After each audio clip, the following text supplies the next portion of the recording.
বাসার শরীর ক্লান্ত,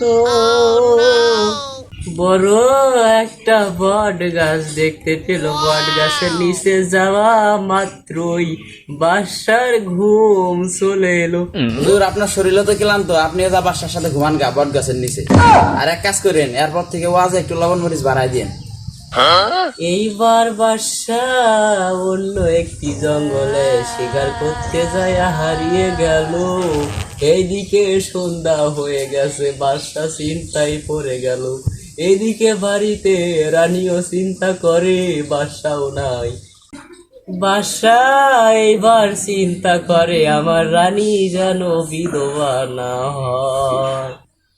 হুজুর বাসার চিন্তা করতে না করে দেন, বাসার বইয়ের জন্য আমি আছি, কোনো সমস্যা নেই। হেই, কোন বিয়াদব পোলাপানরা ও আজি করবো না।